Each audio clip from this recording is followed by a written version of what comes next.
Olá, amigos. Esta é uma apresentação do Fórum Fiscal dos Estados Brasileiros, através da Fundação Getúlio Vargas. Esta é a primeira de um conjunto de apresentações que vai tratar do tema do federalismo, não só em geral, como no Brasil.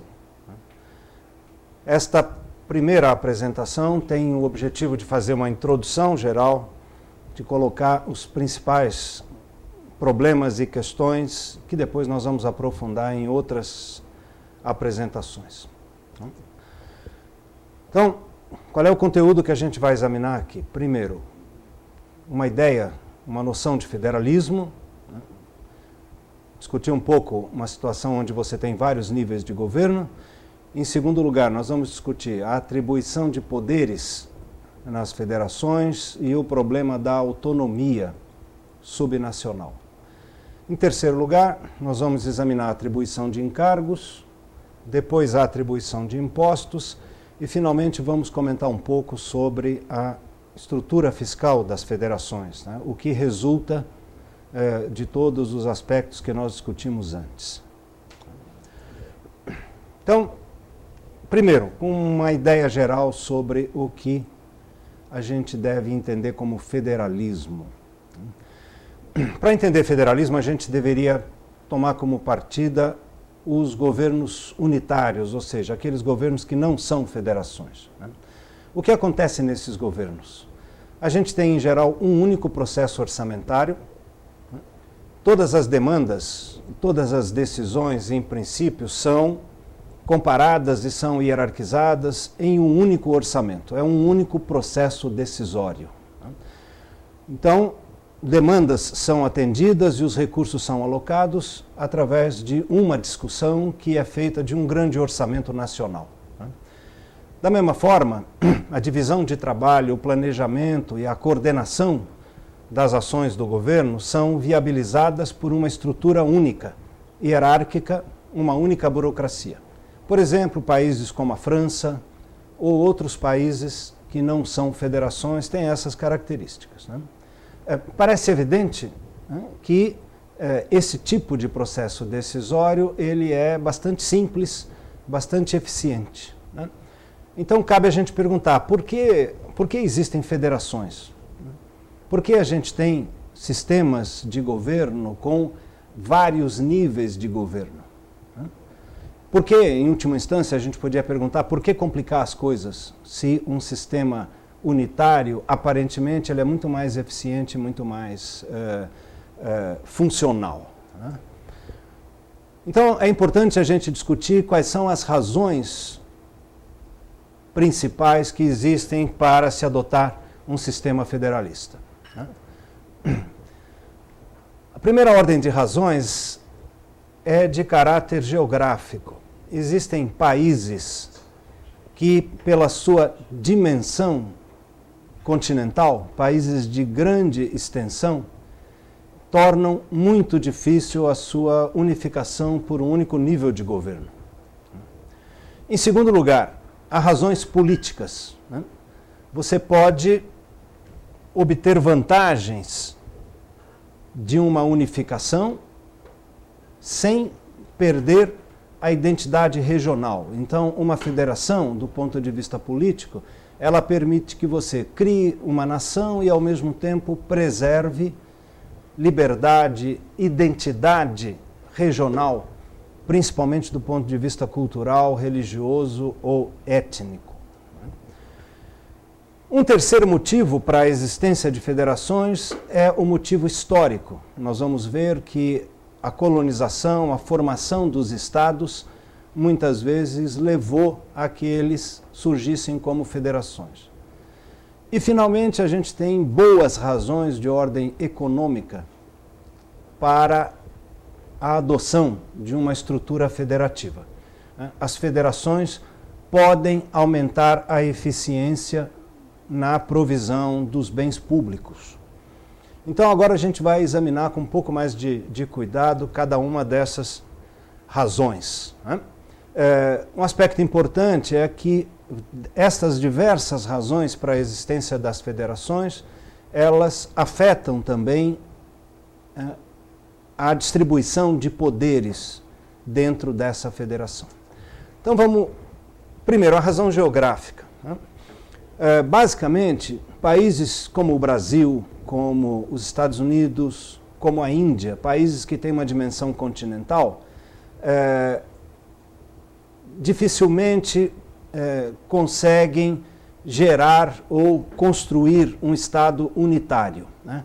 Normalmente, esses países acabam adotando uma estrutura federativa. Existe muita dificuldade para um único grupo político adquirir hegemonia num país de grandes dimensões.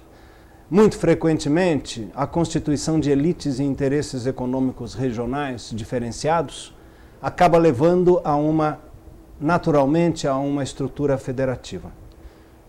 O caso do Brasil, por exemplo, como todos vocês sabem, né, historicamente o Brasil se formou a partir de regiões econômicas razoavelmente independentes. No norte, a região do cacau na Bahia, a região do café. Ao longo da história brasileira foram se desenvolvendo regiões basicamente articuladas com o exterior, né, e com muito pouca articulação interna ao país. Isso levou naturalmente no desenvolvimento de um país continental como o Brasil a que se constituísse naturalmente uma federação, muito mais do que um Estado unitário, né?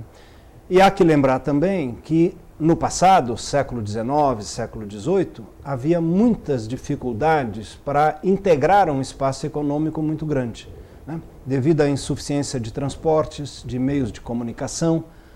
Em geral, no Brasil, por exemplo, as regiões econômicas eram articuladas com o exterior, mas não existia uma articulação interna. No Brasil, ela só veio a se constituir nos anos 40, 50 em diante. A segunda razão é a razão política. Aqui talvez a gente tenha uma das principais motivações para a existência de federações. O que é basicamente federalismo? Federalismo é um equilíbrio entre individualidade e autonomia regional e, ao mesmo tempo, a constituição de uma nação. Então, o federalismo é basicamente um compromisso. Você cria um país juntando várias regiões, várias populações, e, ao mesmo tempo, você preserva a autonomia e individualidade dessas regiões, né? Do ponto de vista político, um aspecto muito importante para levar à criação de federações são diferenças étnicas, religiosas, culturais, né? Há muitas federações no mundo cujo corte para separar as diversas regiões tem uma forte conotação étnica ou religiosa em geral, né? Um exemplo é o Canadá, por exemplo. O Canadá tem uma província que é basicamente de língua francesa, de cultura francesa, que é Quebec, enquanto o resto do Canadá todo é de língua inglesa e não tem uma cultura tipicamente francesa como tem em Quebec, né? Então, basicamente, o federalismo permite você constituir uma nação, né, oferir as vantagens disso, a dimensão, né, o poder econômico ou até militar, né, sem submergir a individualidade regional, sem que as pessoas deixem de preservar, do ponto de vista cultural, do ponto de vista linguístico, as suas características próprias, né? Um outro aspecto que também ajuda a constituição de federações é a evolução histórica dos países, né? Uma origem frequente das federações é a união de corpos políticos pré-existentes, né? Muitas vezes com diferenças étnicas ou religiosas, né? Um exemplo típico é o caso de províncias inglesas. Lembrem-se do Canadá, lembrem-se dos Estados Unidos, né? Lembrem-se da Austrália. Todas elas eram províncias inglesas eram separadas, né, e dependentes da coroa inglesa. À medida que eles vão estabelecendo a independência, coloca-se naturalmente a possibilidade de se juntar e criar um país maior, né?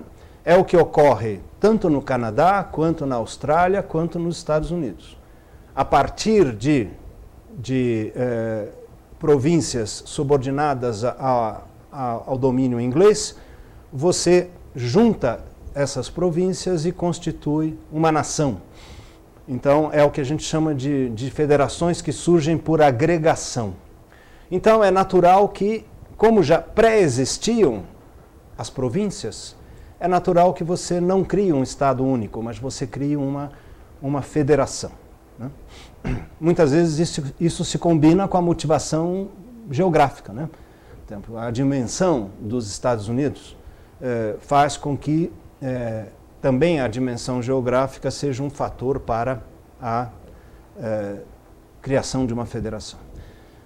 Para o que nos interessa mais atualmente, né, as razões relevantes para se adotar uma estrutura federativa são as razões econômicas, né? Existem duas visões clássicas, vamos dizer assim, né, duas formas tradicionais de entender, de sugerir as vantagens econômicas que uma federação pode adotar. O primeiro argumento, que vem de um economista dos anos 50, chamado Thibault, é a ideia de que a provisão de bens ou de serviços públicos, em geral, a nível nacional, ela não pode ser regulada por mecanismos de mercado. É óbvio, porque os serviços públicos não são propiciados pelo mercado. Portanto, a possibilidade de que haja um jogo entre a oferta e a demanda que leve a uma provisão adequada de serviços, ela não existe, né? Como se sabe, os bens públicos eles são providos a partir de uma decisão basicamente política, né? Então, o argumento do Thibault é que se houver governos muito próximos do cidadão, né, governos locais, por exemplo, esses governos poderiam competir pelos serviços, propiciando os serviços e competir pelos cidadãos. Essa é essa primeira ideia, né? Então, se um governo oferece uma quantidade ou um leque de serviços adequado, o cidadão vai permanecer naquela jurisdição. Senão, ele simplesmente se muda e vai procurar um outro local, um outro governo que ofereça o tipo de serviços que ele acha mais importante, né? Daí vem esta ideia um pouco estranha e exótica, que é de voltar com os pés, ou seja, os cidadãos escolheriam os seus governos de acordo com o tipo de serviços que eles prestam e de acordo com a adequação entre os serviços e as preferências desses cidadãos, né? Isso, idealmente, né, levaria à concorrência entre os governos concorreriam pelos cidadãos e induziria eficiência e propiciaria uma alocação de recursos públicos adequada, né? Então,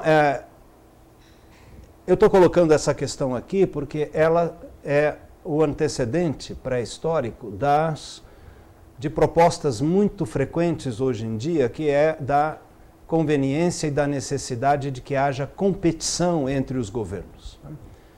Uma das formas recomendadas para aumentar a eficiência dos governos é que eles compitam entre si. Um segundo argumento mais relevante e mais influente nos dias de hoje vem de um outro economista norte-americano chamado Oates, né, e que desloca o argumento. Ele sustenta que as federações, a estrutura federativa é necessária e é conveniente por motivos de eficiência e não devido à competição.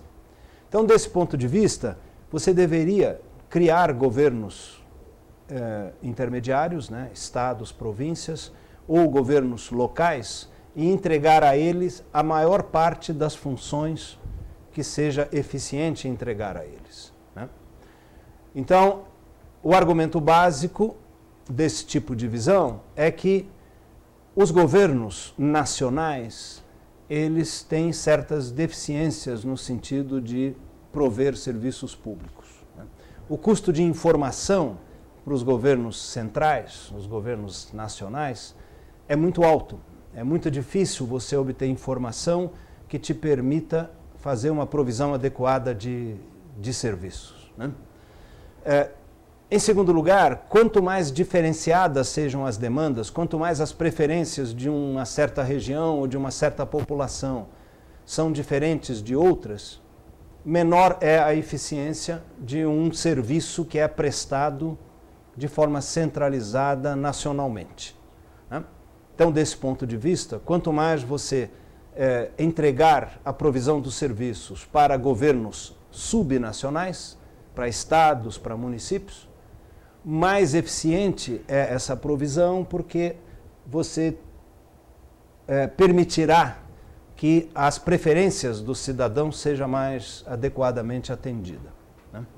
Então, o que resulta desse tipo de recomendação é que o encargo, ou seja, a atribuição de um serviço, deve ser entregue à menor jurisdição que corresponda à dimensão do universo atendido pelo serviço.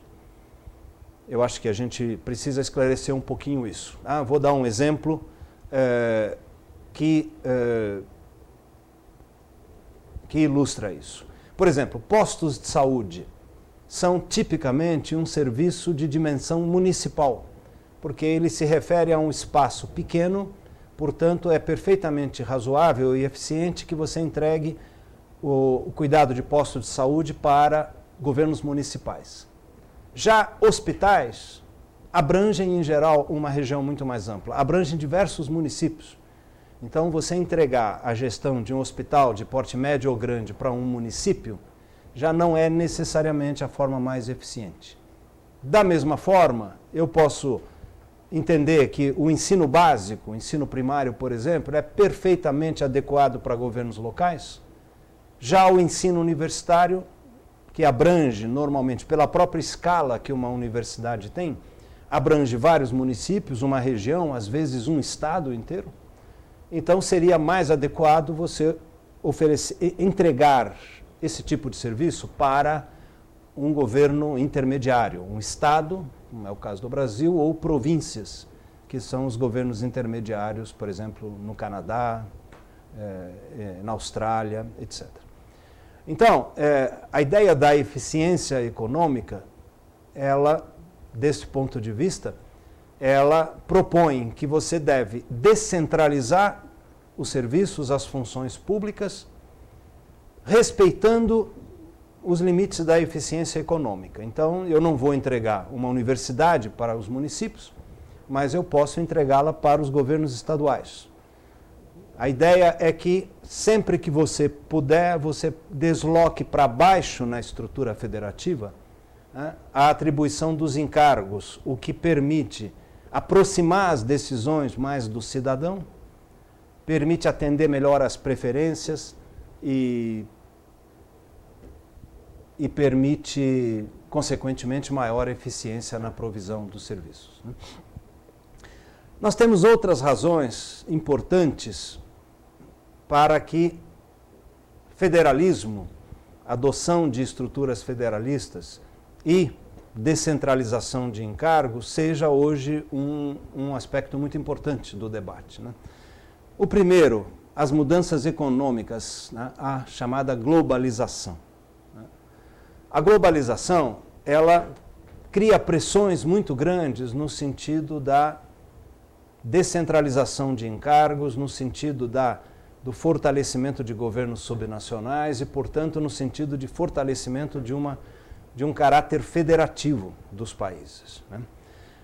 A globalização fragiliza os governos centrais. Então, claramente, à medida que a globalização avança, mobilidade de capitais, liberdade de movimento em geral para a riqueza produtiva e financeira, os governos nacionais têm menos força hoje para fazer políticas centrais, né?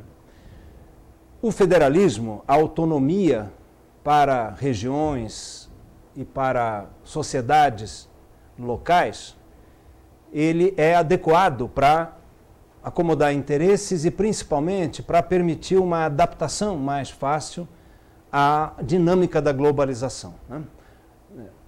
Cada vez mais as fronteiras nacionais são fragilizadas nesse mundo globalizado e as economias tendem a assumir um caráter mais regional. Então, uma estrutura federativa que permite você criar um governo regional, permite que as elites políticas de uma dada região possam tomar uma decisão sobre os seus destinos, é visto como mais adequado, como mais positivo para enfrentar esse quadro da globalização, né? E, finalmente, de forma geral, a globalização, como eu já disse, ela implica numa rejeição de políticas centrais, né? Cada vez mais, a ideia é de que as sociedades locais e regionais possam tomar uma decisão sobre o seu próprio destino em alguma medida, o que significa, basicamente, federalismo. Um outro argumento, né, só para resumir, um argumento que eu já coloquei antes, né, é que atribuir encargos para governos subnacionais é uma coisa mais eficiente, de forma geral, né?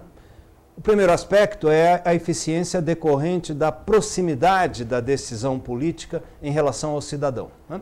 Uma coisa é, por exemplo, a sociedade de um Estado ter liberdade para definir o seu sistema educacional, ao invés de estar subordinado a um sistema educacional centralizado. Então, em países com diferenças culturais e étnicas, por exemplo, isso é muito importante, né? Quebec, no Canadá, não aceita em hipótese alguma que exista um sistema educacional canadense, né? Eles exigem autonomia para definirem como funciona o seu sistema educacional. É óbvio que isso tem vantagens e desvantagens. Eu estou acentuando agora para vocês o aspecto da autonomia regional, né? Que, nesse caso, ele é evidentemente ampliado, né? Em segundo lugar, a ideia de que sempre que qualquer benefício que o cidadão receba esteja associado ao ônus de pagar por aquele benefício, isso, de forma geral, induz a um funcionamento mais eficiente do serviço público. A ideia intuitiva parece muito clara, né? Se eu tenho que pagar, se eu sei que o imposto que eu estou pagando é que financia os serviços que eu estou recebendo, então, claramente, eu tenho muito mais incentivo para fiscalizar o meu governo, para exigir esta coisa que a gente se refere a ela em inglês porque não existe uma palavra adequada para traduzir, que é accountability. O significado é acesso à informação, transparência que permita ao cidadão fiscalizar o governo. Então, a existência de accountability é a existência desses mecanismos de fiscalização adequados, né? Então, se eu não pago o imposto, ou não tenho claro que eu é que estou pagando o imposto que financia os serviços que eu recebo, eu não tenho nenhum incentivo maior para fiscalizar o governo. Então, a ideia que está colocada aí é o seguinte: em federações, quanto mais você conseguir juntar o benefício e o ônus tributário, ou seja, se o cidadão de cada estado paga impostos e recebe serviços a partir destes impostos, isso vai maximizar a eficiência, vai tornar mais eficiente, porque o cidadão terá um incentivo para fiscalizar o governo. Se, por outro lado, esse estado recebe, por exemplo, transferências do governo federal, né, e financia os serviços com transferências,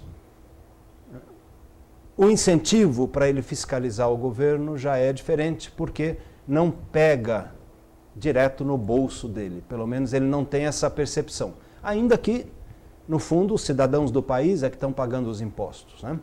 Mas se você transfere para governos subnacionais a prestação dos serviços, e se você consegue fazer com que esses governos arrecadem os impostos necessários para pagar pelos serviços, você aumentaria a eficiência, porque o cidadão iria fiscalizar e iria discutir a forma que é gasto o dinheiro, iria discutir o orçamento e assim por diante.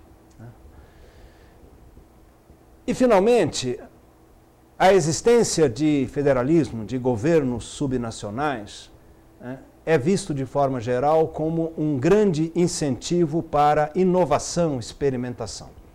Quer dizer, se eu tenho um governo unitário, esse governo ele pode ser bom, pode ser mais ou menos, mas ele terá procedimentos razoavelmente uniformes, né?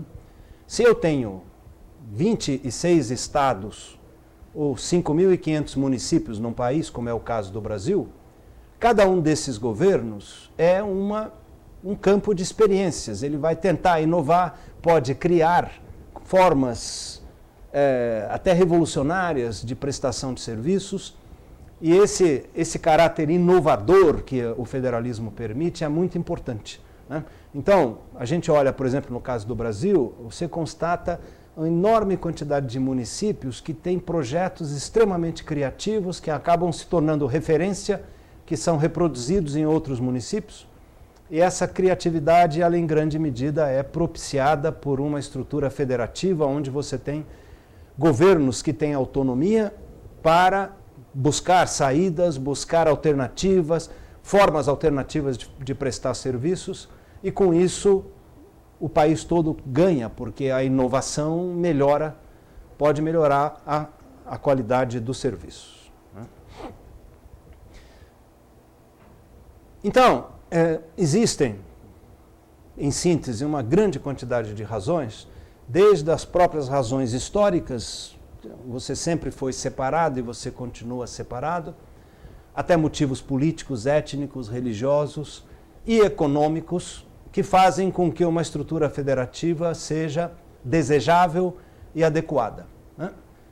Por outro lado, uma estrutura federativa significa o quê, basicamente? Significa que eu tenho, basicamente, 3 níveis de governo, significa que eu tenho dezenas, em alguns casos, centenas ou milhares de orçamentos que funcionam paralelamente, né?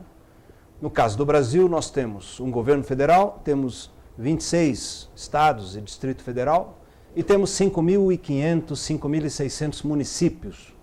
Cada um deles é um governo, cada um deles é um orçamento, cada um deles toma decisão sobre uma parte das receitas e uma parte das despesas.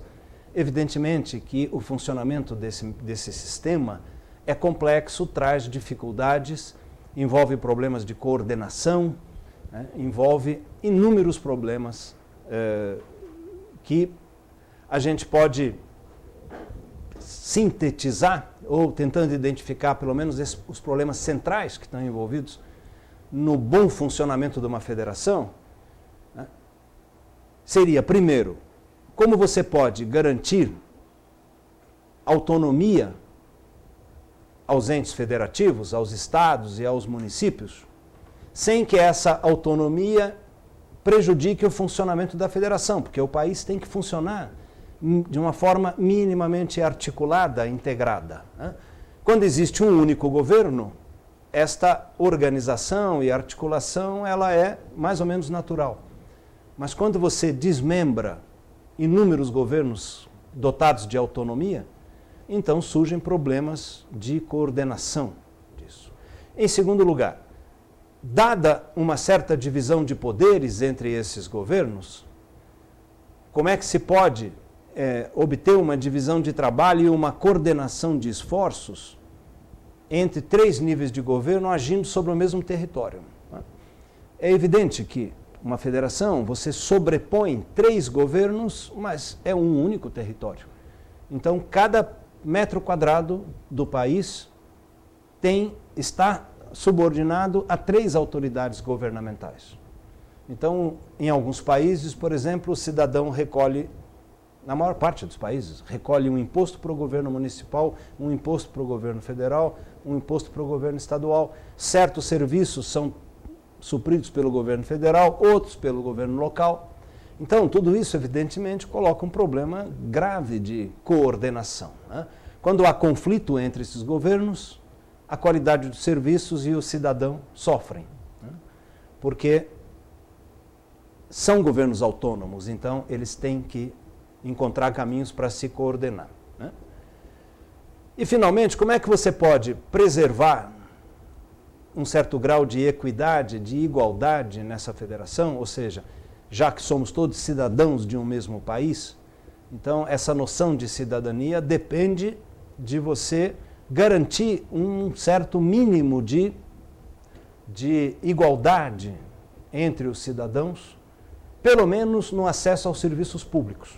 Mesmo que não seja possível fazer uma igualdade na renda privada dos cidadãos, mas numa federação é necessário que os cidadãos tenham um nível de serviços públicos mais ou menos uniforme, como uma condição para que o cidadão se sinta parte da federação, né? Uma condição para preservar um mínimo de coesão social nessa federação. E isso não é absolutamente uma coisa simples, porque todas as federações são extremamente desiguais em termos econômicos. Vocês olhem o Brasil e, da mesma forma, qualquer outra federação que a gente olhe, existirão estados pobres e estados ricos, municípios pobres e municípios ricos. E isso coloca um problema grave, né, de uniformização, pelo menos dos serviços públicos, pelo menos que você seja capaz de levar os mesmos serviços a todos os cidadãos.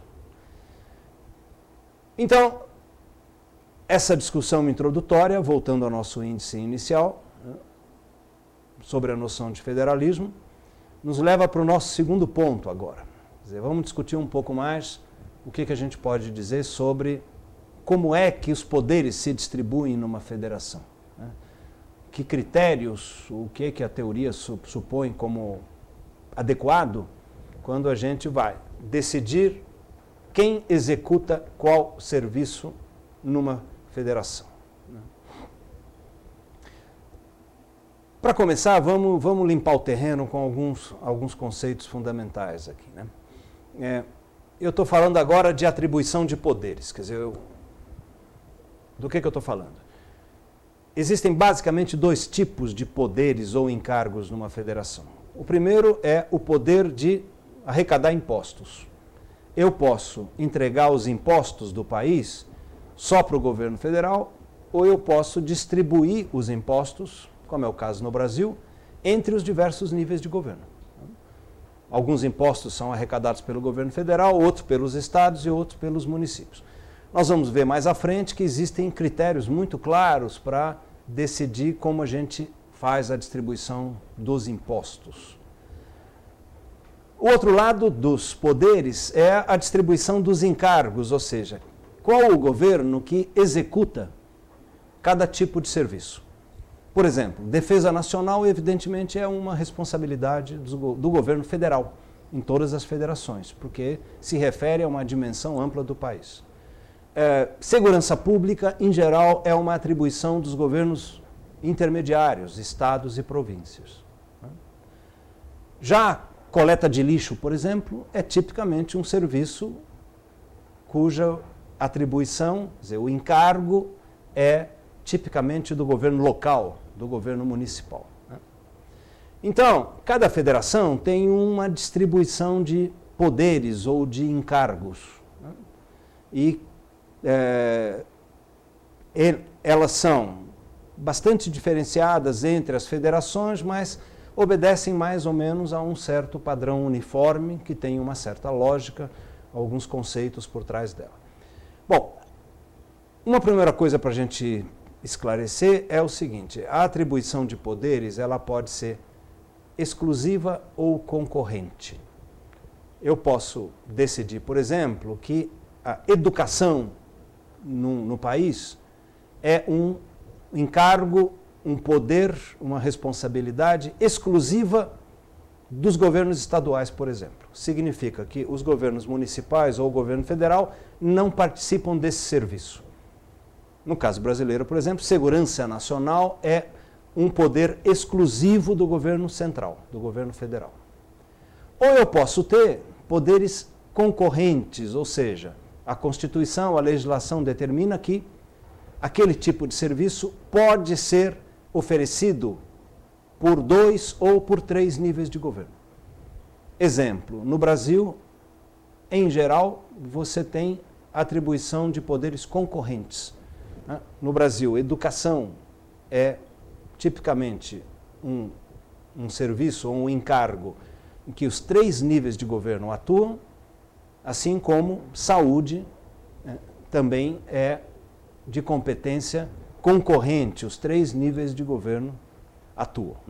Então, quando você tem poderes exclusivos, numa estrutura de poderes exclusivos, cada nível de governo recebe a responsabilidade exclusiva de um serviço ou de um imposto e os demais níveis não podem nele atuar. Então, eu posso ter também uma atribuição exclusiva de um imposto.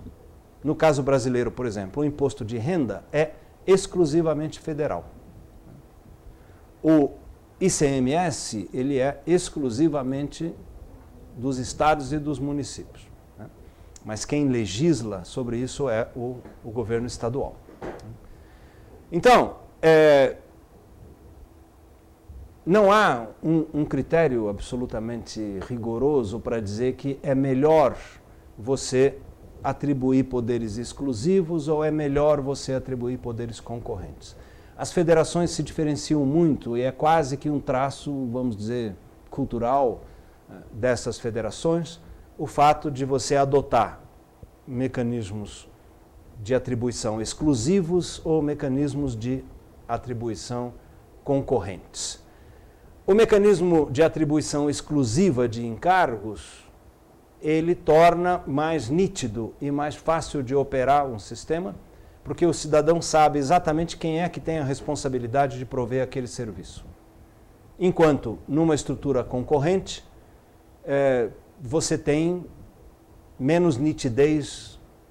Se um serviço não é bem executado ou deixa de ser executado, você não sabe bem a que governo você vai cobrar, porque é uma responsabilidade conjunta de todos os governos. Por outro lado, a contrapartida óbvia é que, se você tem uma estrutura concorrente, você tem problemas de coordenação, porque são 3 níveis de governo atuando na provisão de um mesmo serviço. Então, sob vários pontos de vista, o sistema de saúde brasileiro é um exemplo disso. Nós temos governo federal, governos estaduais e governo municipal trabalhando no atendimento de saúde. Isso traz problemas complicados de coordenação, de processo decisório e, consequentemente, dificulta, por exemplo, que as demandas dos cidadãos cheguem ou sejam adequadamente veiculadas pelo processo decisório. Então, são aspectos positivos ou negativos que fazem com que não se possa dizer se é melhor você ter poderes exclusivos ou concorrentes. No caso brasileiro, nós temos uma situação bem típica. No que se refere aos impostos, nós temos uma atribuição exclusiva de poder tributário. A maior parte dos impostos, a totalidade deles, pertence a um ou a outro nível de governo. Nós não temos impostos que sejam compartilhados, que sejam, ou seja, uma mesma área tributária onde o governo estadual tributa e o governo federal tributa. Já nos encargos, nós temos a situação contrária. A maior parte dos encargos no Brasil são concorrentes. Nós temos muito poucos encargos que são exclusivos de um nível de governo. É óbvio que segurança nacional, essas questões, em todos os países são exclusivas do governo federal. Agora, quando eu falo de serviços públicos, de infraestrutura, da área social, o Brasil se caracteriza por ter uma estrutura de poderes concorrentes, o que significa que os 3 níveis de governo estão associados, ou às vezes embolados, na execução de um mesmo serviço. Então, uma atribuição concorrente, ela pode facilitar porque a coordenação, a cooperação entre os governos pode levar a bons resultados, mas quando essa cooperação não existe, quando há conflito, quando há muito antagonismo entre governos, uma atribuição concorrente de encargos pode gerar maus resultados. Não existe, evidentemente, fórmula mágica, né? Um outro aspecto importante é que você pode atribuir todos os poderes explicitamente a governos, né? Por exemplo, no caso da Índia, existem 3 listas de encargos ou de funções públicas. Uma é exclusivamente dos estados. Outra, poderes exclusivamente do governo federal.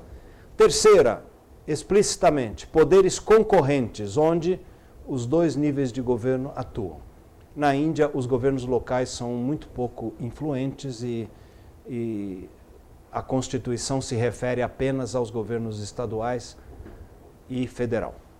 Então, nesse caso, tem uma lista explícita de poderes. Em outros casos, você define os poderes de um certo governo e, consequentemente, os poderes do outro são definidos por resíduo, ou seja, todos os demais poderes são, esse governo está habilitado. Vou dar um exemplo histórico que é acho, suficiente para entender a questão. Na Austrália, por exemplo, em que você constituiu o país a partir de 5 ou 6 províncias, colônias inglesas pré-existentes, você especificou quais seriam os poderes do novo governo. Um conjunto de poderes mais ou menos limitados. Implicitamente, por resíduo, todos os demais poderes eram das províncias, porque as províncias pré-existiam. Então você cria o governo federal e diz, olha, o governo federal cuida da segurança, da moeda, disto ou daquilo. E todos os demais poderes ficaram para as províncias. Então você pode ter nas constituições uma definição de poderes desse tipo. Você explicita um governo e todos os outros poderes ficam para os demais governos.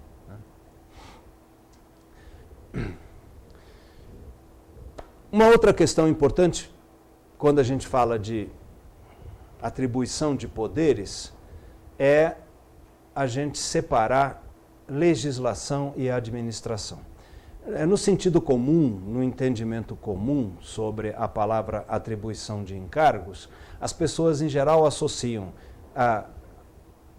o fato de um governo ter um encargo ao fato de executar um serviço. Então, por exemplo, no Brasil, o serviço de saúde ele é basicamente executado pelos municípios, na sua maior parte, né? Então, saúde seria um encargo municipal. O que é importante é a gente diferenciar entre o encargo para executar o serviço e o poder para legislar sobre aquela questão. Porque isso não necessariamente vem junto. Você pode atribuir um encargo que eu chamaria de executivo, quem deve prestar o serviço, quem é que deve ter os funcionários, as instalações, os equipamentos para prestar o serviço. E este governo não necessariamente define a legislação do serviço, ou seja, define que tipo de serviço vai ser prestado, qual é a qualidade do serviço, quais são os direitos dos cidadãos, né? Ou seja, todas as características do serviço são definidas pela legislação que o regula, e essa legislação não necessariamente é atribuída ao mesmo nível de governo, né? Então, quando a gente fala em atribuir um encargo a um determinado governo, a gente tem que separar. Ou seja, ele pode ter o encargo executivo, né? Ou pode ter só executivo, ou pode ter uma atribuição completa de poderes, ou seja, ele legisla e ele executa esses serviços, né? Isso é muito importante porque a questão da autonomia dos governos subnacionais tem muito a ver com o tipo de atribuição de encargos existente. Então, com toda certeza, eu posso dizer que autonomia plena para estados, principalmente, né, ou municípios, ocorre quando eles têm liberdade para legislar e executar os serviços. Enquanto a liberdade apenas para executar significa um grau de autonomia muito menor. Eu vou ilustrar com um exemplo, né? A Alemanha é um país onde a execução dos serviços é fortemente descentralizada. O governo federal praticamente não atua na execução, na oferta de serviços diretamente. A maior parte são estados e principalmente municípios. Agora, a legislação sobre esses serviços, ela é integralmente federal. Ou seja, os estados e municípios têm uma autonomia muito pequena para legislar especificamente sobre detalhes. Então, o sistema educacional, por exemplo, ele tem parâmetros, assim como a prestação de serviço de saúde tem parâmetros nacionais. A legislação que regula isso, ela tende a ser de âmbito nacional. Então, embora todos os serviços sejam executados pelos governos subnacionais, a gente não pode dizer que esses governos tenham plena autonomia. Já no Canadá, a gente tem uma situação diversa, né? No Canadá, a atribuição de poderes às províncias é muito mais ampla. Elas têm uma grande autonomia para legislar e executar os serviços. Isso vem basicamente da presença de Quebec, né? Daquela incrustação francesa que fica no meio do Canadá e que sempre foi um impulso muito grande para forçar a autonomia dos governos provinciais, né? Então, consequentemente, o Canadá é uma das províncias uma das federações, mais autônomas, dotadas de maior grau de autonomia no que se refere à atribuição de poderes às províncias.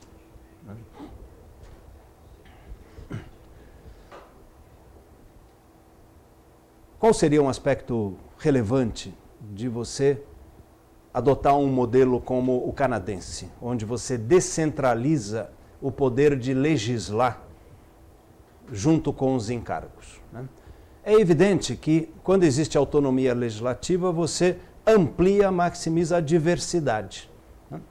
Se eu permito que cada estado brasileiro, por exemplo, criasse a sua própria legislação de ensino, eu poderia, com o tempo, ter diversos sistemas educacionais muito distintos, que talvez atendessem às preferências das sociedades locais, mas, por outro lado, criaria um problema de diversidade, criaria dificuldades até para o funcionamento do mercado de trabalho, por exemplo, porque cada cidadão seria educado de uma forma diferente em cada país, né? Eu estou exagerando no argumento para deixar clara a ideia, né? Então, quanto maior a autonomia legislativa das províncias, maior a diversidade e, dependendo do país, você pode, com isso, por exemplo, prejudicar a igualdade no acesso a serviços. Você pode ter uma situação onde um certo estado ofereça serviços insuficientes para os cidadãos, né? Por outro lado, é evidente que se eu não faço a descentralização do poder legislativo, eu estarei adotando padrões nacionais. Por exemplo, o sistema de ensino é regulado nacionalmente, o sistema de saúde é regulado nacionalmente. Os serviços teriam legislações uniformes, o que garante uma maior homogeneidade ao longo do país, em princípio, pode preservar direitos dos cidadãos, porque todos os cidadãos terão direito àquele serviço uniforme. Então, vejam bem, há um conflito aí, né? Há vantagens e desvantagens.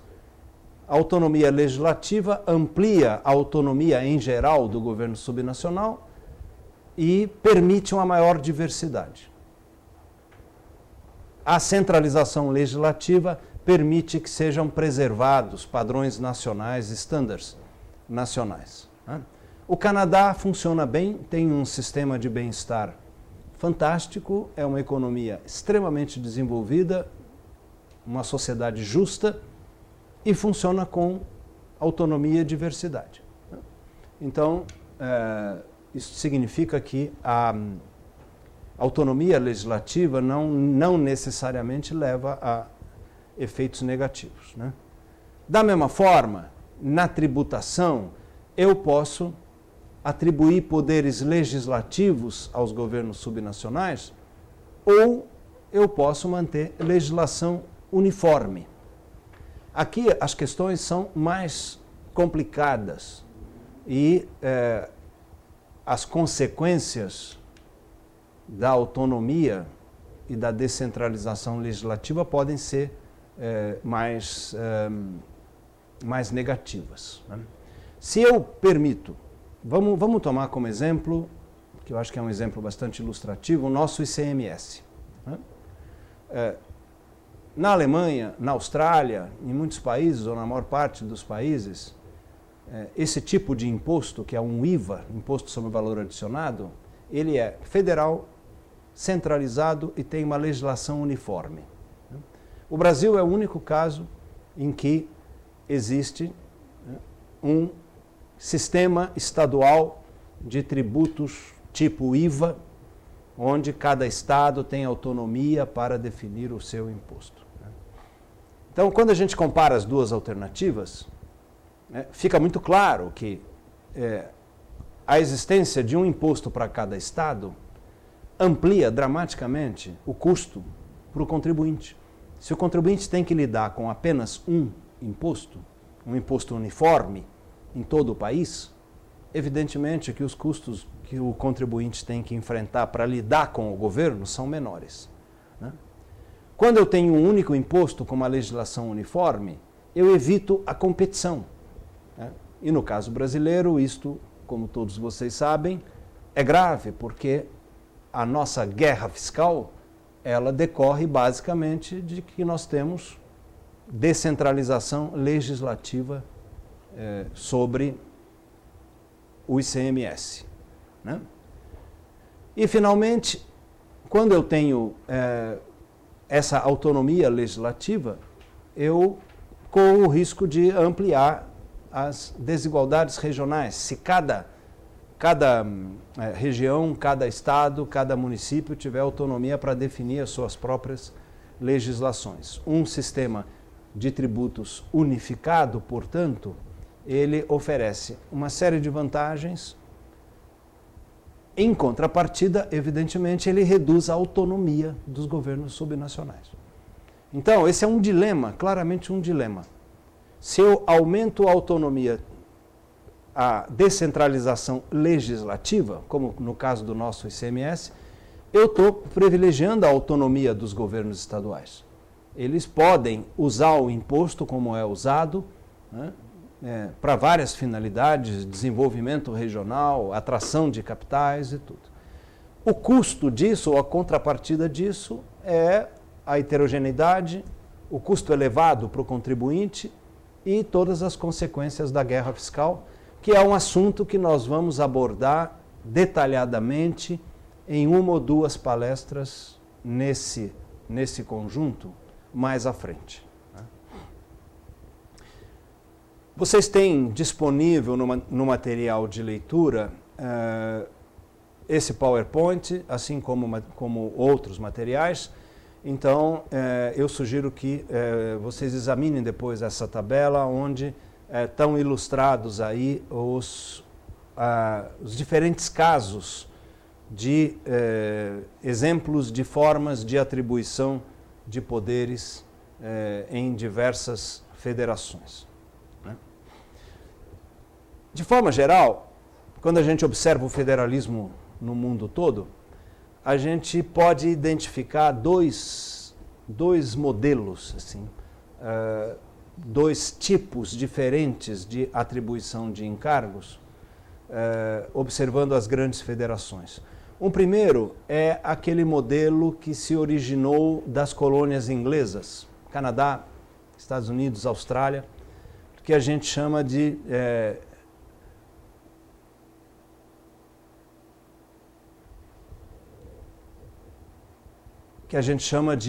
modelo Westminster, ou seja, são sistemas parlamentaristas onde o primeiro-ministro, o gabinete, tem muita força, né, e centraliza necessariamente nos governos o poder legislativo e o poder administrativo para o mesmo governo.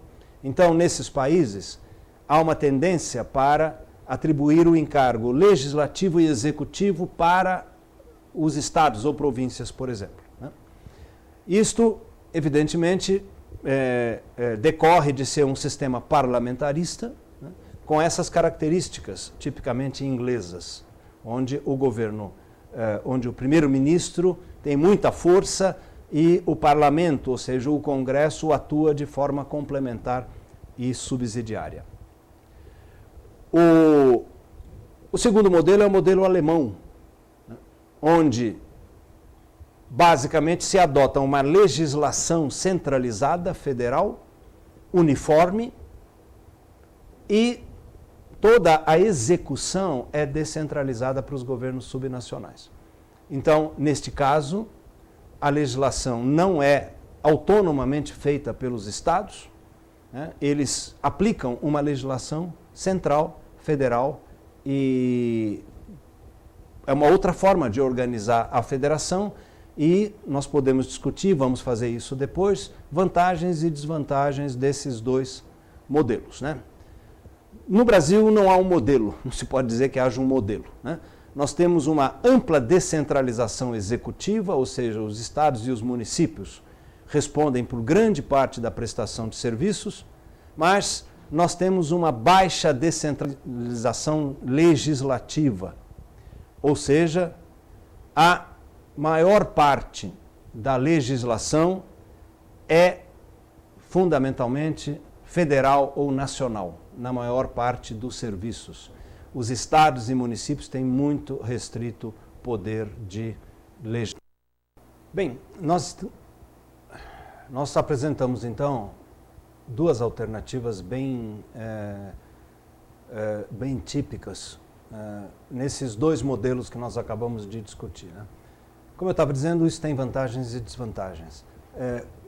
A centralização legislativa, ou seja, o caso do modelo tipicamente alemão, ele claramente enfatiza a uniformidade de padrões e procedimentos e pode ser um elemento valioso na criação de fundamentos de cidadania, de uma prestação uniforme de serviço para todos os cidadãos ao longo do país. A contrapartida disso, evidentemente, é que a autonomia é prejudicada. Os diversos governos subnacionais ficam limitados a aplicar a legislação federal. Consequentemente, aquele aspecto que eu discuti antes, que é do teor de inovação que os governos podem praticar, fica inibido também porque a legislação é centralizada e uniforme. Né? A descentralização legislativa, ou seja, o modelo tipo inglês, que eu chamei de Westminster, ele amplia, evidentemente, o espaço para trajetórias individuais, para a diversidade e para a inovação. Né? É a contrapartida. A preservação de equidade, de atendimentos uniformes, a preservação da qualidade de serviços para os cidadãos deste ou daquele Estado, passa a depender das forças políticas internas. Quer dizer, se o Estado tem autonomia, se não há um padrão nacional que estabeleça uma qualidade mínima de serviços, etc., o governo pode se encaminhar numa direção desfavorável. E aí, basicamente, é a partir da iniciativa dos cidadãos desse estado ou município que pode-se garantir o padrão de serviços, né? Esse é um aspecto importante para ser ressaltado. Quer dizer, a autonomia, ela, em princípio, ela só funciona quando ela é acompanhada de um mínimo de participação dos cidadãos, um mínimo de fiscalização, de acompanhamento das ações de governo. Isso é uma condição essencial. E, evidentemente, que com descentralização legislativa, se cada governo subnacional pode descobrir um jeito peculiar de prestar um serviço, a inovação e experimentação é maximizada, né? Fica em aberto todas essas interrogações aí, elas deixam em aberto esse problema exatamente, né? Descentralização pode diminuir o espaço para accountability, pode diminuir o controle social, o controle dos cidadãos sobre a atuação do seu governo. Como sempre, são dilemas, são coisas que têm vantagens e desvantagens, né? Então, essa discussão inicial que eu fiz no item 2 são características gerais ou aspectos da atribuição de poderes em geral, né? Agora a gente deve examinar dois aspectos específicos: a atribuição de encargos, como é que você distribui os encargos, a função de prestar serviços entre os, e a atribuição de impostos, como é que você distribui o poder de tributar, né? A atribuição de encargos, a gente pode adotar duas lógicas, né? Uma lógica política seria a de que os governos subnacionais devem controlar aquelas funções que são essenciais para a preservação da sua identidade regional, qualquer que seja o corte adotado aí, étnico, linguístico, cultural, religioso, em algumas federações, né? Então, um aspecto da atribuição de encargos é que quando a federação está apoiada numa noção de individualidade, como é o caso canadense, por exemplo, então os encargos precisam ser atribuídos aos governos de forma a permitir que essa individualidade seja exercida. Os argumentos mais gerais, contudo, os argumentos mais, vamos dizer, que eu quero dar mais destaque aqui, são aqueles de origem econômica, né? E são aspectos que eu já discuti antes, eu vou só sintetizar aqui para deixar mais claro, né? Os encargos, este é o critério técnico usual, relevante. Os encargos devem ser atribuídos ao nível de governo mais próximo do cidadão e que possa executar o serviço com eficiência, né? Então, o critério é quanto mais próximo possível, por motivos que eu já discuti antes, de proximidade, de facilidade de controle, de refletir as preferências dos cidadãos, etc. Mas há um limite para essa descentralização que tem a ver com a eficiência econômica, né? A função deve ser atribuída ao nível de governo mais baixo que possa executar o serviço respeitadas as restrições relativas à eficiência e equidades, né? O chamado Teorema de Oates diz que a provisão no nível inferior será no mínimo tão eficiente quanto no nível superior. Então você deve tentar sempre levar a provisão para um nível inferior, né? Essa ideia, em geral, de que deve-se levar a provisão de serviços o mais próximo possível do cidadão, no nível mais baixo que seja viável levar a provisão, é o sentido básico do chamado princípio da subsidiariedade. Quanto mais próximo do cidadão possível, em princípio, maior será a eficiência na provisão de serviços. Só que esta descentralização tem restrições, e isso é importante destacar, né? Primeiro, existem escalas de produção, né? A função ou serviço não pode, ela tem que ser atribuída a uma jurisdição cuja dimensão seja compatível com a escala ótima para o processo produtivo. É aquele ponto que eu já discuti antes: hospitais versus postos de saúde, escolas de ensino básico versus universidades, né? Rodovias nacionais versus estradas vicinais. Ou seja, os serviços têm características de escala, de dimensão, de abrangência, né?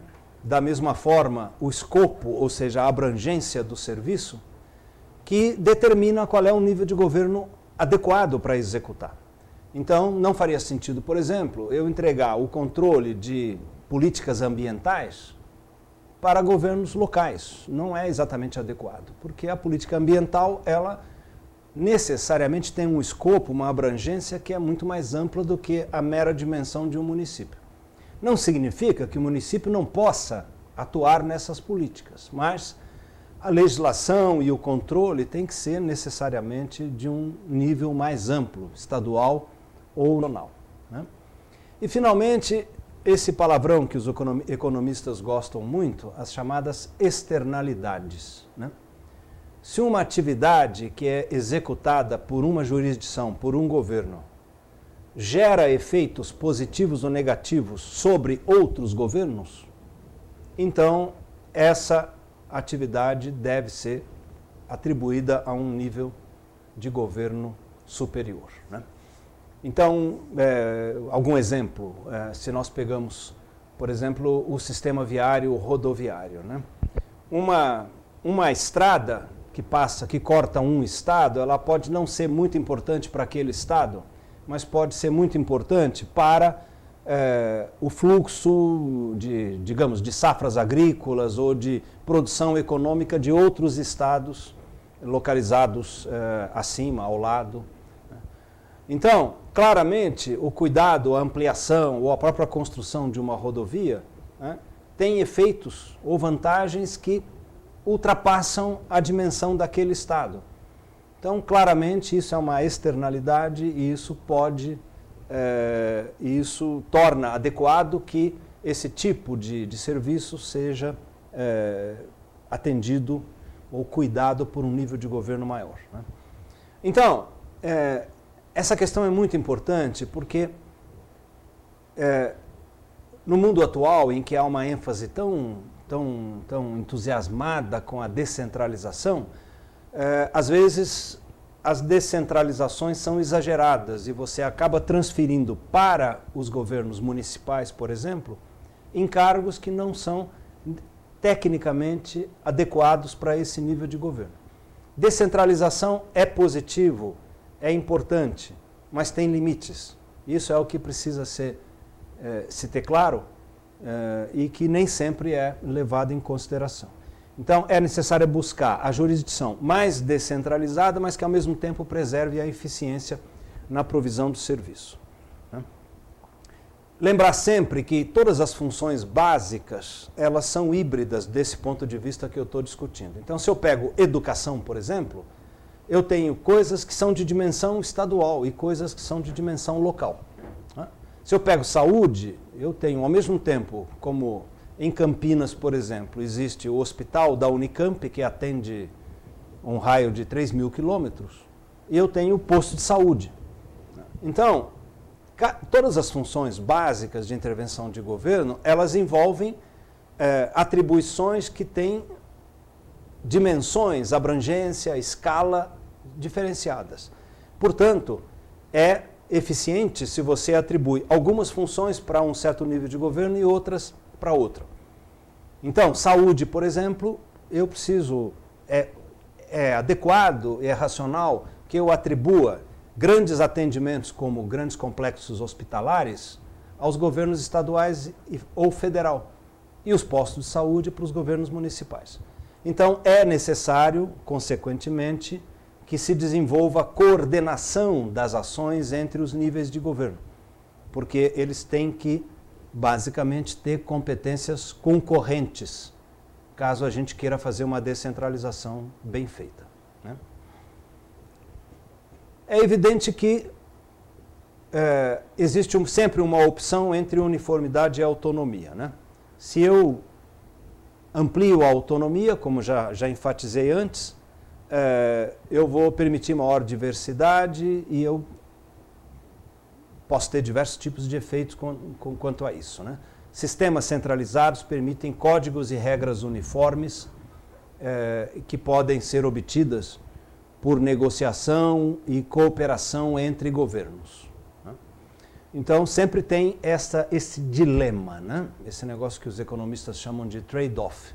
Se você melhora de um lado, você piora do outro, então você tem que decidir que combinação você deseja entre duas coisas que são mutuamente excludentes. Nosso quarto ponto é discutir um pouco como é que se faz a atribuição do chamado poder tributário. Ou seja, o que a gente pode dizer sobre qual é a forma mais eficiente de você distribuir os impostos entre os governos numa federação. Aqui a gente tem que examinar alguns pontos. O papel dos governos centrais no imediato pós-guerra, no século XX, né? Depois, a visão tradicional sobre atribuição tributária, ou a chamada competência tributária, ou seja, quais são as regras ou as recomendações para você distribuir impostos. Discutir um pouco a visão mais moderna sobre isso e, principalmente, o nosso último ponto, quais são as alternativas que existem para ampliar a autonomia dos governos subnacionais na tributação. Nós vamos ver nos pontos anteriores que é muito complicado você atribuir impostos importantes para governos estaduais e municipais. Então, este é um problema para a descentralização e nós precisamos discutir isso um pouco, né? Bom, o primeiro ponto é que mais ou menos na metade do século passado, o período que vai do pós-guerra, dos anos 50 até os anos 70, é aquilo que em história e em economia a gente chama dos anos dourados. Foi um período de crescimento estável, de grande progresso no mundo todo, taxas de crescimento muito altas, baixo desemprego. Então foi um período, por isso se chamam os anos dourados, né? Esse período ele é caracterizado por um poder muito grande dos governos centrais. Os governos federais controlavam basicamente essas economias. Uma manifestação desse controle foi o fato de que, quando veio a guerra, os governos federais assumiram o controle do imposto de renda na maior parte dos países. Porque antes, na primeira metade do século, era muito frequente que governos estaduais tributassem a renda. Com a guerra, devido à necessidade de financiar a guerra, os estados federais, os governos federais, assumiram o controle do imposto de renda. Isso significou uma centralização enorme do sistema tributário, que acabou permanecendo ao longo dos 50 anos seguintes, porque isso estava cristalizado nos sistemas tributários, né? E, ao mesmo tempo, esse período os chamados anos dourados, é o período de construção do estado de bem-estar social nos países desenvolvidos. E o estado de bem-estar é uma obra, basicamente, dos governos centrais, dos governos federais. Então, esse período em que cresce o estado de bem-estar é um período de total hegemonia dos governos federais. E, portanto, os governos subnacionais tinham um papel subordinado, um papel complementar, né? Então, era típico desse período que você financiasse os governos subnacionais com transferências, né? E o poder tributário se concentrava muito fortemente no governo federal.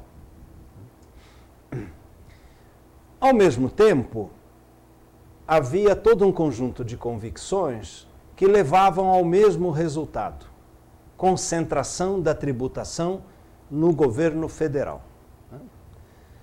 A suposição básica, de forma geral, é de que você precisa,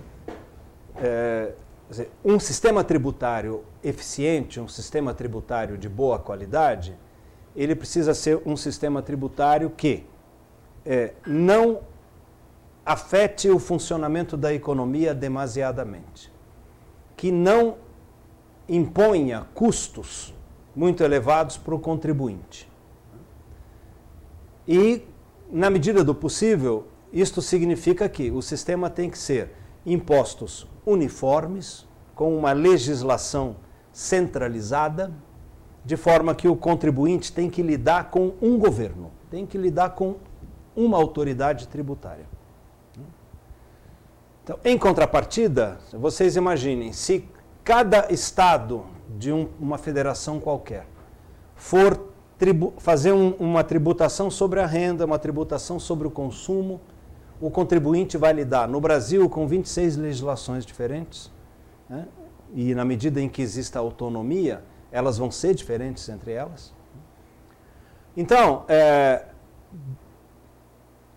existe um princípio técnico tributário muito nítido, que é de que impostos eficientes são impostos centrais, impostos uniformes e de âmbito nacional, ou seja, impostos controlados pelo governo federal. Um dos aspectos muito importantes disso é, por exemplo, o fato de que, quando os governos subnacionais controlam os impostos, eles podem usar esses impostos para competir entre si. Então, a guerra fiscal no Brasil, que é bem conhecida de todos vocês, é um exemplo típico disso. Eu abaixo a alíquota do imposto para atrair o investimento. Aí o outro estado lá responde abaixando a alíquota do imposto para atrair o investimento. Aí começa essa competição que leva a um processo de degradação da tributação, porque a tributação vai sendo degradada sem resultado nenhum, porque é uma competição constante onde tudo se nivela. Se o imposto é uniforme e nacional, esse problema não ocorre. Então, uma das coisas que sempre foi muito enfatizadas nessa visão mais tradicional é que o controle de certos impostos por parte dos governos subnacionais leva à ineficiência econômica. Então, o fato de que um Estado manipula um imposto para conseguir atrair investimentos, por exemplo, acaba fazendo com que a alocação do investimento, o local escolhido para a atividade econômica, passa a depender não de aspectos econômicos básicos, mas passa a depender de um incentivo, de um benefício concedido pelo governo. O que vai levar, no limite, pode levar, por exemplo, a que você coloque uma planta num lugar onde ela não é eficiente, apenas porque o governo concedeu incentivos muito grandes para aquela atividade produtiva. Então, esta convicção de que o sistema tributário tem que interferir o mínimo possível com a economia, criar menos custos para o contribuinte, né, dificultar a guerra fiscal, coisas assim, levaram sempre a uma recomendação de que os impostos mais importantes, aqueles impostos centrais, eles sejam impostos federais. Então, no mundo inteiro, basicamente em quase todos os países, o imposto de renda é um imposto federal. E na maior parte do mundo, o imposto sobre valor adicionado, o IVA, com a notável exceção do Brasil, ele é um imposto federal.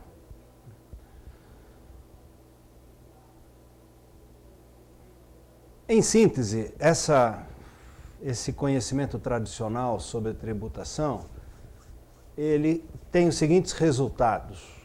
A recomendação é que os impostos que são adequados para governos locais ou governos regionais são todos aqueles impostos que a gente chamaria de impostos ligados ou taxas por benefícios, né?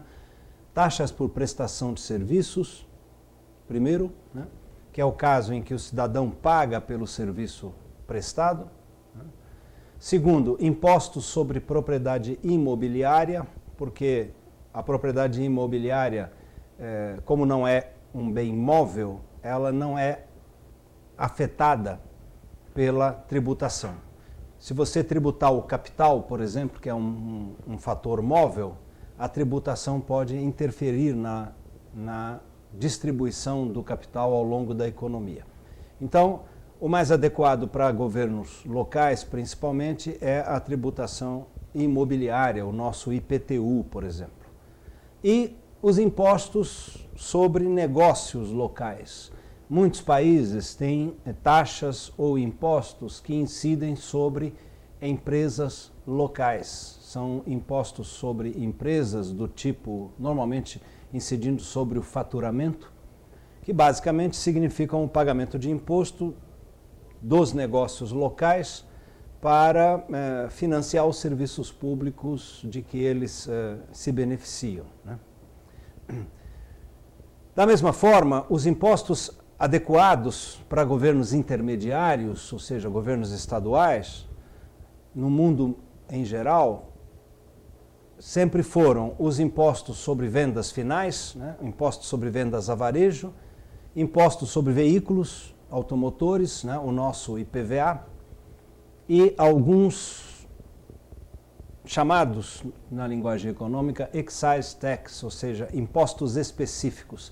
São aqueles impostos que você cobra uma vez apenas em um ponto da cadeia produtiva, né? Os casos típicos são impostos sobre combustíveis, sobre bebidas, sobre cigarros, né? Sobre alguns bens de luxo, como perfumes, etc., né? Esses são os impostos adequados para os governos subnacionais e, de forma geral, esses impostos são impostos muito pequenos, impostos que geram uma receita muito limitada, o que sempre tornou muito difícil financiar os governos subnacionais. A grande exceção era que, até os anos 50, 60, os governos estaduais, principalmente governos intermediários, utilizavam muito o imposto de vendas a varejo, que era um imposto típico de governos estaduais. No Brasil, por exemplo, até os anos 60, os estados utilizavam o imposto de vendas a varejo, o famoso IVVC, Imposto sobre Vendas e Consignações, né? Que era um típico imposto de vendas a varejo. Ao longo do tempo, houve uma mudança muito importante, que é a substituição do IVV, do Imposto de Vendas a Varejo, por um IVA, um Imposto sobre Valor Adicionado. Eu suponho que seja do conhecimento de todos vocês a diferença entre esses impostos, né? O que é importante discutir é que, à medida em que os impostos sobre vendas a varejo foram substituídos pelos impostos sobre valor adicionado, que são impostos muito mais modernos, muito mais eficientes, desenvolveu-se ao mesmo tempo a convicção de que um imposto sobre valor adicionado bom é um imposto nacional, um imposto central. Ou seja, o IVA deve ser atribuído ao governo federal. Os motivos para essa convicção são basicamente os mesmos: os custos administrativos muito elevados, né? Evitar a guerra fiscal, né? E uma outra situação que vocês conhecem bem do caso brasileiro, que são os problemas com o comércio interestadual, né? Ou seja, quando o imposto sobre valor adicionado é aplicado sob princípio de origem, quando ele é cobrado na saída das mercadorias, ele tem efeitos fortemente distorsivos sobre a distribuição da produção industrial. E quando ele é cobrado no princípio de destino, ele é de muito difícil operacionalização, principalmente para evitar as fraudes e a evasão fiscal. Este problema da tributação do valor adicionado é um problema muito complexo e nós teremos uma palestra especificamente dedicada a esse tema dentro desse conjunto de palestras que nós estamos apresentando agora. Eu suponho que, principalmente para os técnicos de governos estaduais, esse assunto é conhecido, mas, de qualquer forma, nós voltaremos a ele em outras palestras. Aqui, particularmente aqui, eu não vou me estender mais na discussão desse ponto. Só quero registrar que, de forma geral, a convicção técnica, os princípios tidos como mais válidos, recomendam que o IVA, o Imposto de Valor Adicionado, seja um IVA federal, um IVA uniforme e não seja entregue aos estados. Desse ponto de vista, o Brasil é uma completa exceção, é o único país no mundo onde o IVA, um IVA abrangente, é entregue para os governos estaduais. O único caso semelhante a isso que temos é no Canadá, onde uma província tem um IVA estadual, e isso será um caso que nós vamos analisar quando discutirmos o problema da tributação numa outra palestra mais à frente. Então,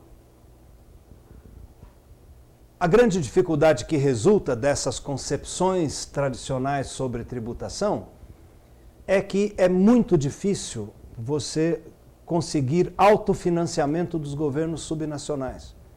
Porque todos os grandes impostos, basicamente renda, o IVA e os impostos específicos, né, o que eu chamei de excise tax, esses impostos, que em geral compõem 90% da arrecadação tributária na maior parte dos países, entre 80% e 90% no mínimo, a recomendação é que eles sejam impostos federais. Não é eficiente, não é adequado você entregá-lo para os governos subnacionais. Então, o resultado disso, quando nós combinamos toda essa argumentação que eu estou apresentando, por um lado, nas últimas décadas, a gente tem a recomendação e a efetiva realização de uma forte descentralização de encargos. Cada vez mais, a gente está jogando para baixo na estrutura da federação, transferindo para estados e municípios um volume maior de encargos, gastos maiores para executar uma quantidade maior de serviços. E, ao mesmo tempo, a arrecadação continua presa no governo federal, principalmente, porque não é eficiente, é muito complicado você conceder poder tributário para os governos subnacionais. Isso leva a um outro tema que será objeto da nossa próxima palestra nessa sequência, que é a questão das transferências intergovernamentais. Ou seja, como a arrecadação é concentrada acima e as transferências os encargos são abaixo, nós temos necessariamente em todas as federações, nós temos então um conjunto pesado de transferências verticais, que é o que permite ajustar uma coisa à outra. No período recente, um grande esforço tem sido dedicado pelos acadêmicos, pelos estudiosos de tributação, ao estudo de formas mais eficientes de transferências e, ao mesmo tempo, analisando alternativas que permitam atribuir impostos aos governos subnacionais com eficiência. Esses dois temas a gente vai voltar em discussões próximas nessa sequência de palestras. Então, qual é a situação moderna? Essa que eu acabei de descrever, né? A gente tem uma lógica de devolução, ou seja, a palavra devolução é utilizada para designar essa transferência para baixo dos encargos nas federações. Então, essa descentralização de encargos tornaria necessário uma descentralização da tributação. Um conhecido princípio da literatura do federalismo, de um economista chamado Olson, que é a ideia de que, se o cidadão pagar exatamente pelos serviços que cada governo oferecer, a eficiência será maximizada. A ideia que eu já coloquei antes para vocês, né? Quanto mais o serviço que eu recebo eu souber que foi pago com o meu imposto, mais eficiente é o sistema. Para isso, é preciso que a gente conceda poder tributário para os governos subnacionais, mas isto é de difícil implementação pelas razões que eu apresentei antes.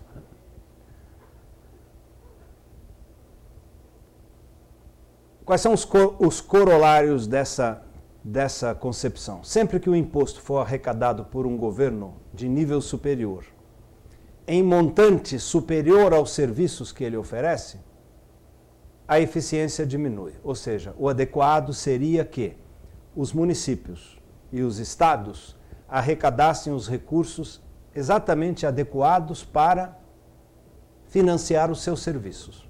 Isso seria o mais eficiente, né?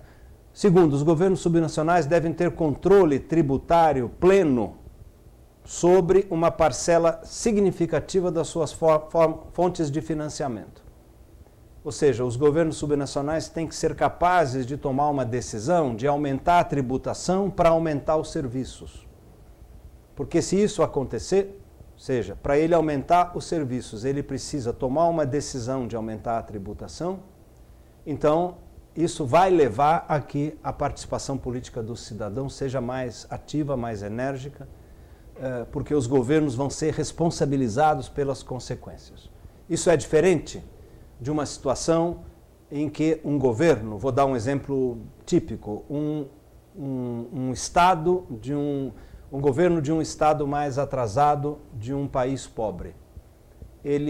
Normalmente esse governo recebe 70% dos seus recursos são transferências federal.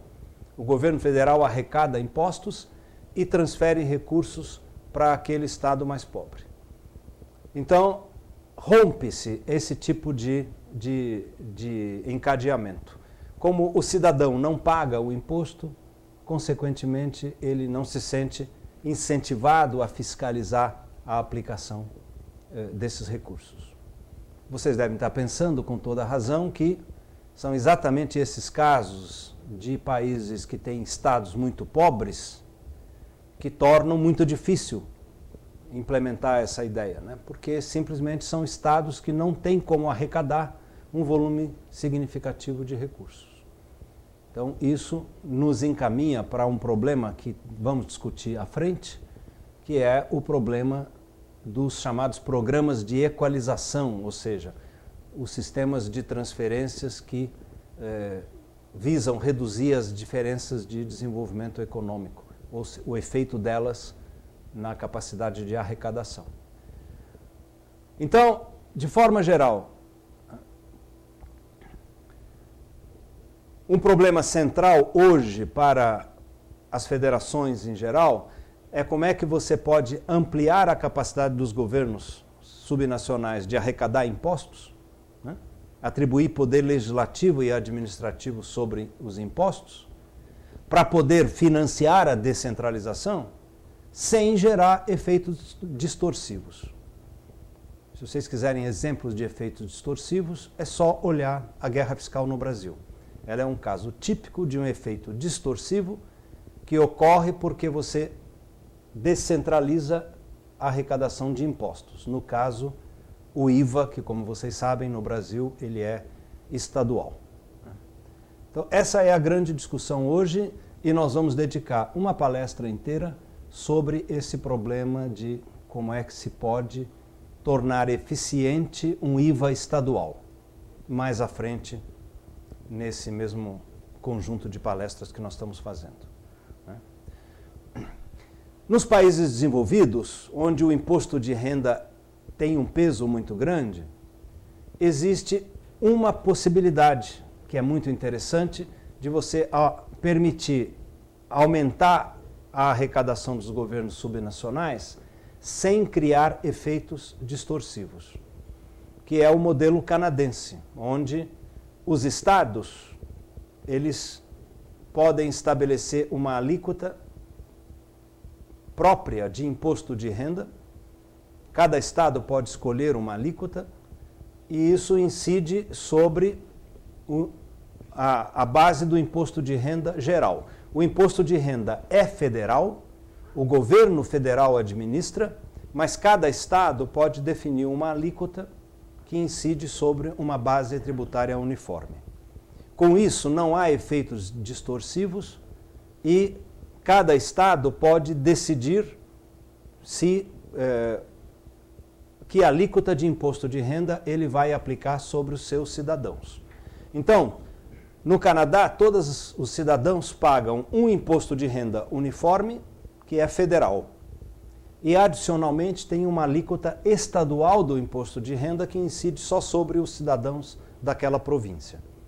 Com isso, o governo subnacional pode usar o imposto de renda, mas como ele não controla a legislação do imposto, ele não tem como introduzir efeitos distorsivos na economia.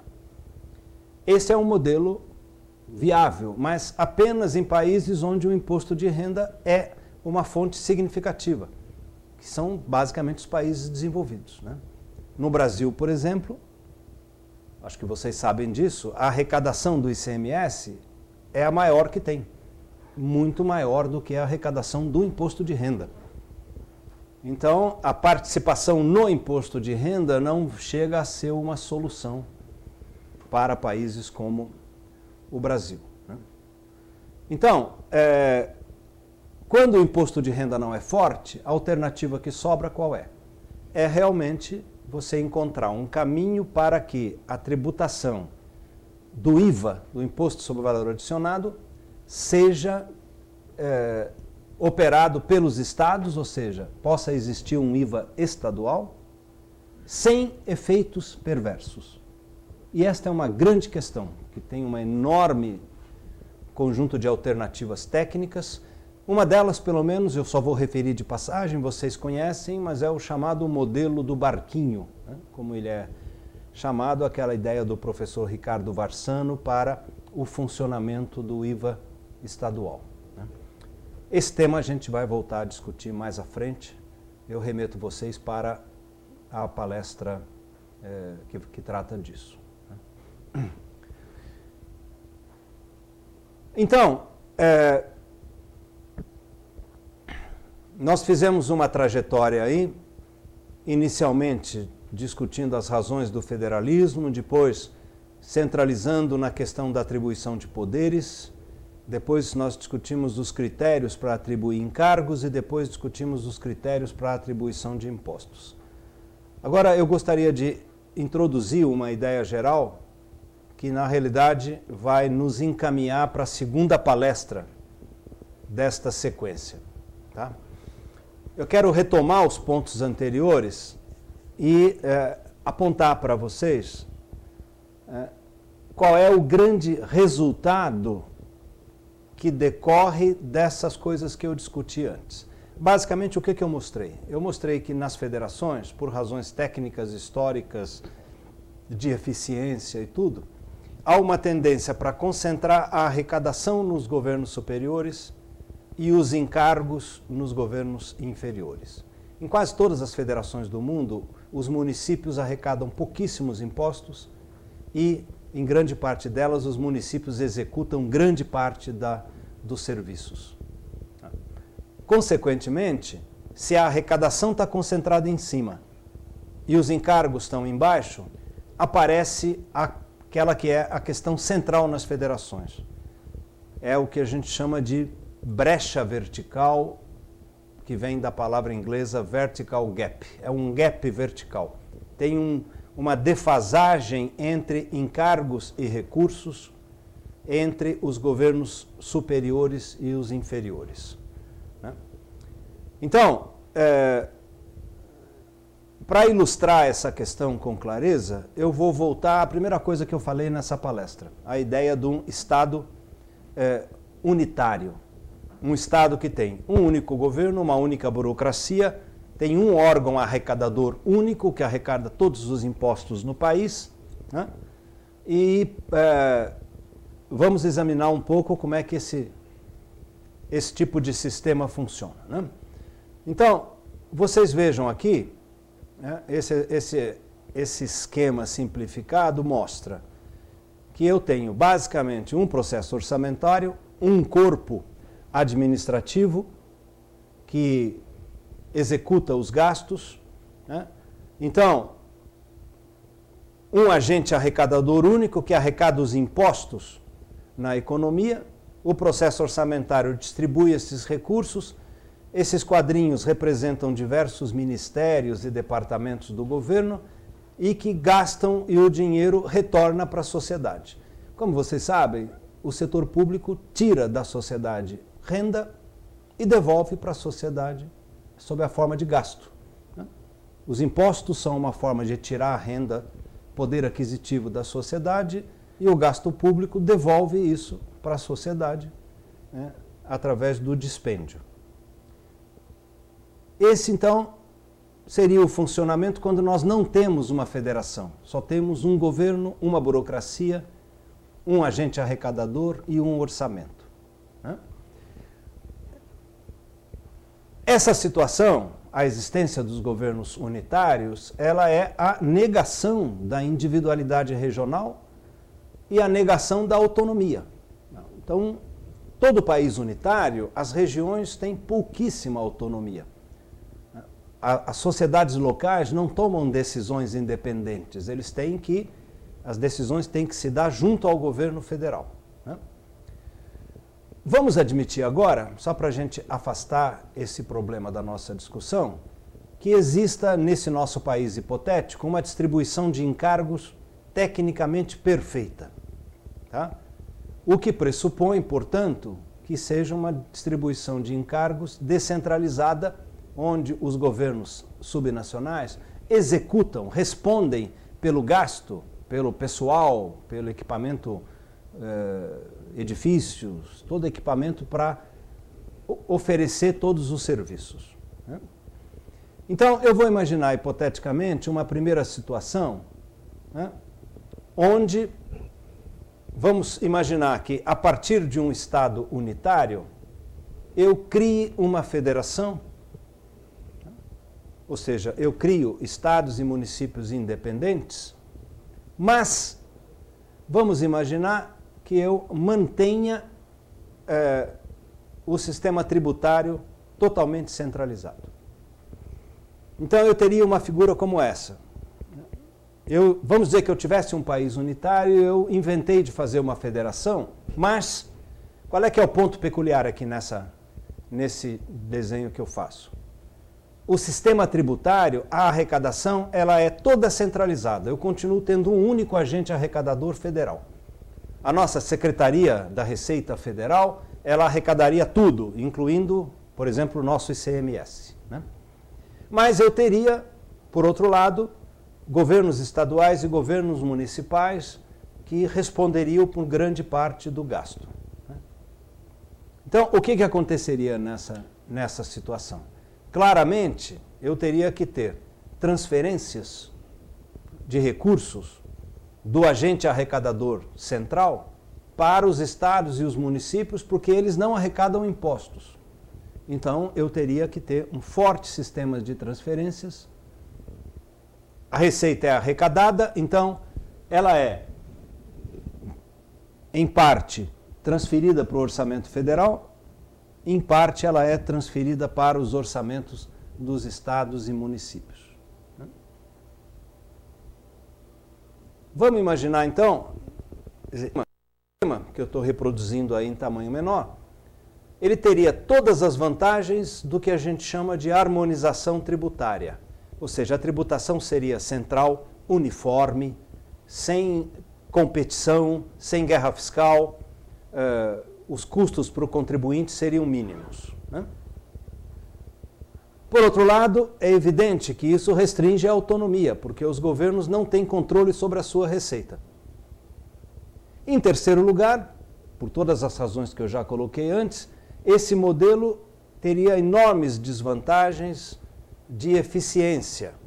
Por quê? Porque, na realidade, o cidadão que recebe os serviços dos estados e municípios, ele não saberia direito quem que está pagando por qual serviço, porque existe apenas um agente arrecadador no país todo.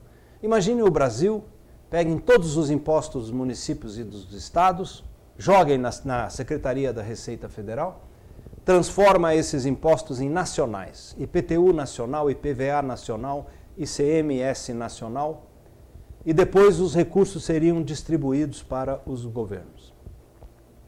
A gente teria um sistema tributário de alta qualidade, mas teria baixa autonomia e não teria a eficiência que é associada ao controle dos cidadãos, da participação política sobre o gasto público, né? Eu vou imaginar uma segunda situação, que é eu ter a federação e o sistema tributário ele é dividido de forma a garantir plenamente o financiamento subnacional. Então, aqui eu criei uma outra situação que é oposta àquela que eu descrevi antes. Eu estou imaginando que eu separo os impostos entre impostos federais e impostos estaduais. Os impostos federais financiam o orçamento federal, os impostos estaduais e municipais financiam os orçamentos. Eu não tenho nenhuma conexão entre eles. Esse modelo corresponde claramente a um modelo onde a gente atribuísse aos governos subnacionais os impostos necessários e suficientes para financiar todos os seus encargos. Então, nesse caso, nós teríamos máxima autonomia, porque cada governo arrecada e paga os seus gastos, né? Por outro lado, como cada estado arrecada todos os recursos de que precisa, as disparidades em grau de desenvolvimento econômico teriam um grande impacto. Imagine uma situação dessa no Brasil.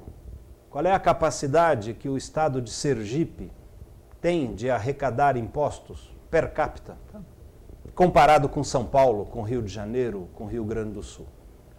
São economias pobres, portanto, têm baixa capacidade própria de arrecadar impostos e, portanto, elas não seriam capazes de oferecer serviços de qualidade média para os seus cidadãos.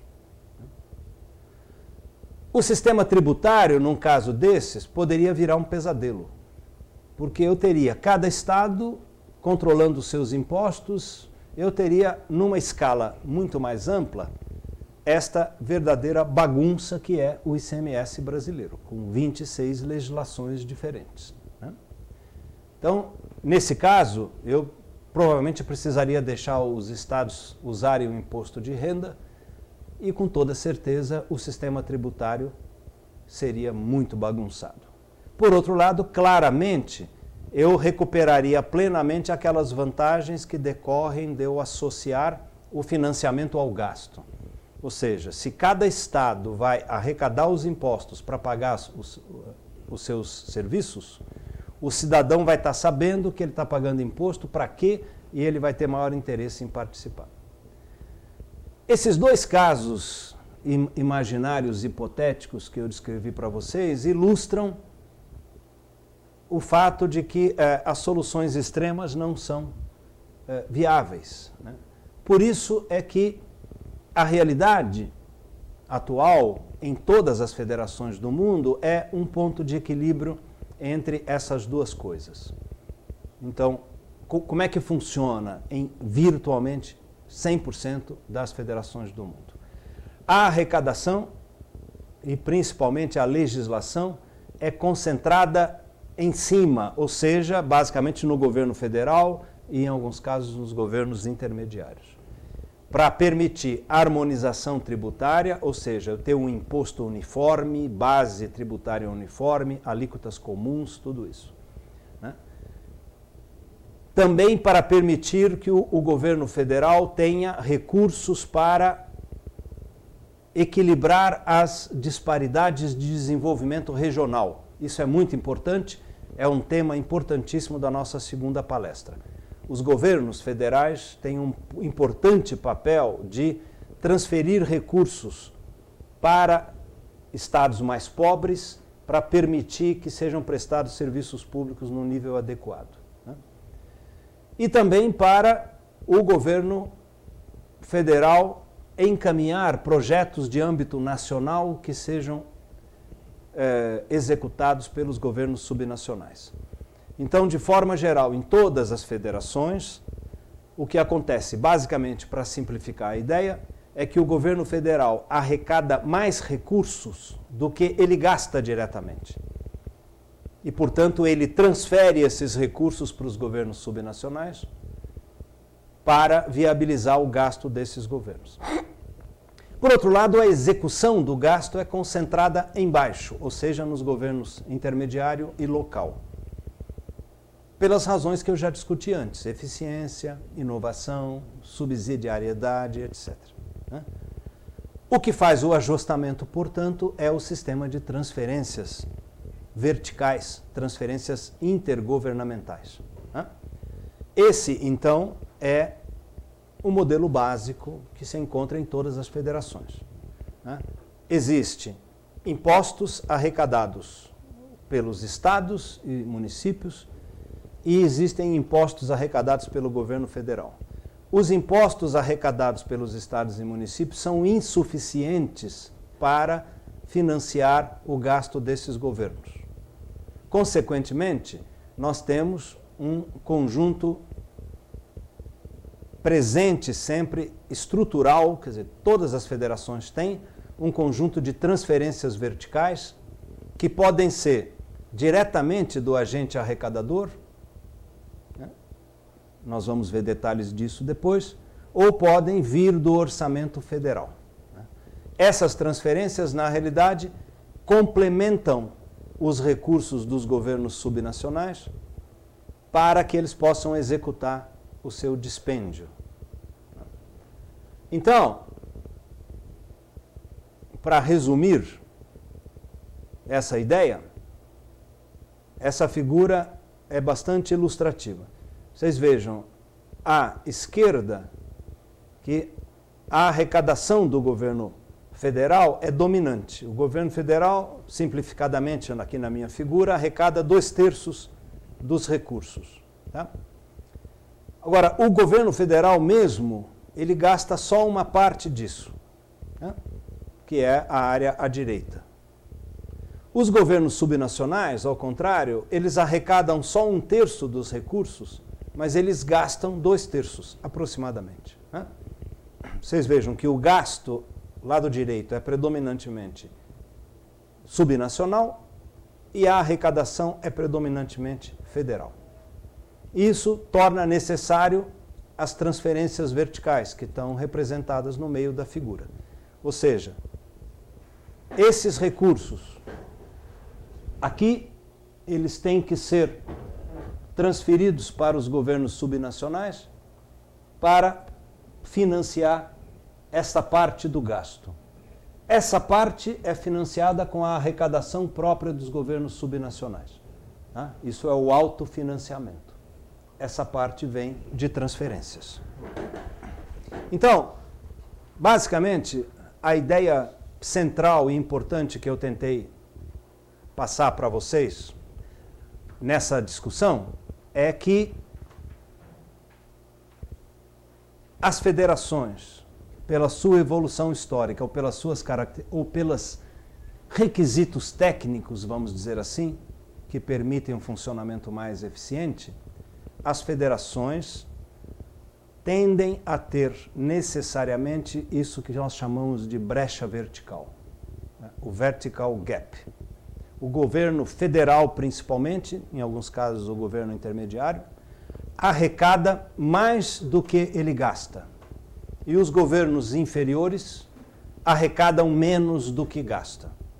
Isso faz com que uma coisa fundamental, absolutamente essencial nas federações, seja o seu sistema de transferências, o mecanismo de partilha de recursos, transferências intergovernamentais, que permite, basicamente, o quê? Que seja feita a adequação entre recursos e encargos, porque a distribuição inicial dos recursos não é adequada.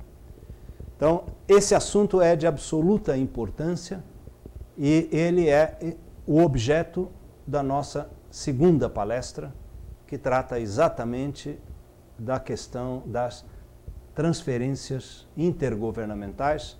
E o que é importante que vocês retenham é que as transferências são inevitáveis, são inerentes às federações e, para a federação ser eficiente, ela tem que ter esse desequilíbrio vertical, né? Esse vertical gap, e, consequentemente, as transferências são uma parte intrínseca às federações e importantíssimas para o bom funcionamento da federação. É essencial que esse sistema de transferências seja bem concebido, tenha mecanismos de funcionamento adequados para que esse ajustamento entre gasto e recursos seja encontrado de forma tecnicamente correta. Então, essa palestra termina por aqui e se segue a ela, a segunda palestra, a discussão sobre transferências intergovernamentais. Muito obrigado.